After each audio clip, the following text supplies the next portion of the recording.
ना बिना परवादेन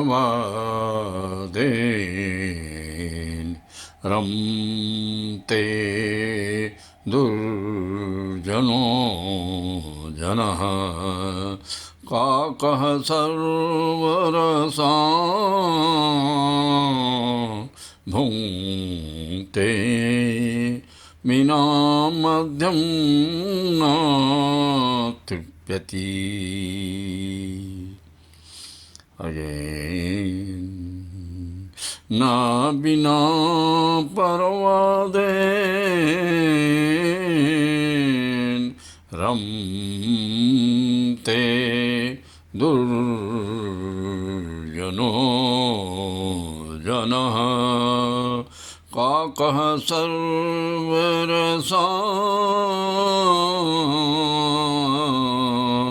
भुङ्क्ते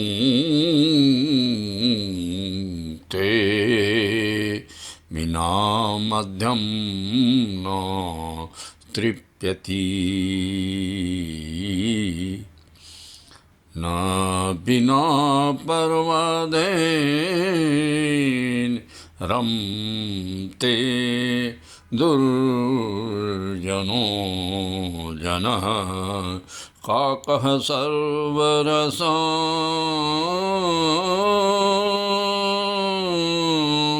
भुङ्क्ते विना मध्यं न तृप्यति। प्रस्तुत श्लोक हमारे चाणक्य नीति से उद्धृत किया गया है और उसके रचयिता भी श्री चाणक्य जी महाराज हैं, जिनका दूसरा नाम श्री कौटिल्य जी महाराज भी कहा जाता है। नीति निर्देशक, नीति निर्माता एवं पथ प्रदर्शक रहे हैं। मैं सभी लोगों का एवं नीति निर्माता श्री चाणक्य जी का हार्दिक अभिनंदन करते हैं, जो काल कवलित हो गए हैं, स्वर्गलोक को प्राप्त हो चुके हैं। मैं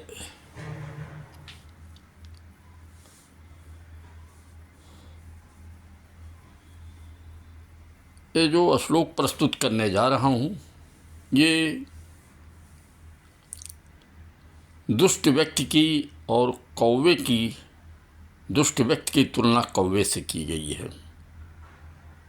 परवादेन, परवादेन माने होता है निंदा करना, कमी ढूंढना, कमी निकालना, वास्तविकता से हट करके ईर्ष्या करना। रमते, आनंद प्राप्त होना। रमते, यहाँ पर रमते का भाव है आनंद प्राप्त होना। दुर्जनः, दुष्ट व्यक्ति,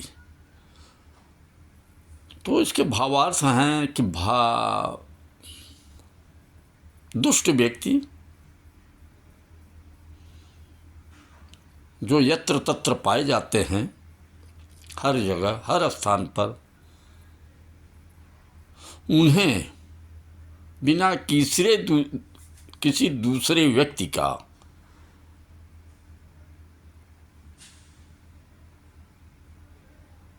निंदा करना या कमी निकालना, ईर्ष्या करना, वास्तविकता से हटकर उसकी बुराई करना, ये दुष्ट व्यक्तियों का जो है कार्य होता है। और जब तक यह कार्य वो नहीं कर लेते हैं, उन्हें आनंद भी नहीं प्राप्त होता है।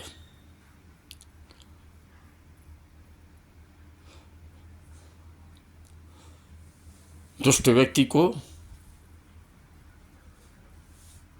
जैसा गांव में कहा जाता है कि कुछ न कुछ मसाला चाहिए, तो इसी मसाले की खोज में वो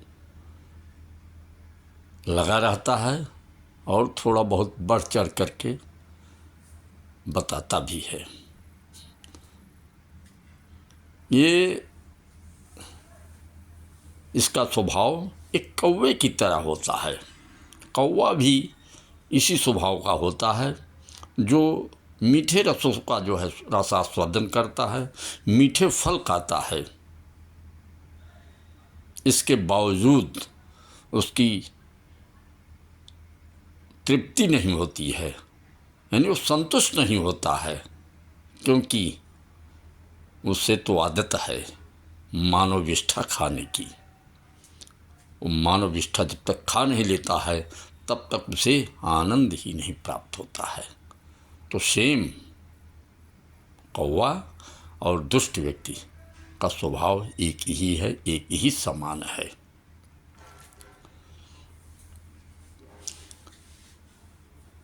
इसको हम ट्रांसलेट कर सकते हैं इंग्लिश में, तो we can say that the wicked person, even if he belongs to the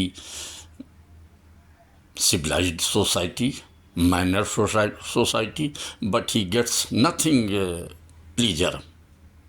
He gets pleasure only at the time of the jealousy,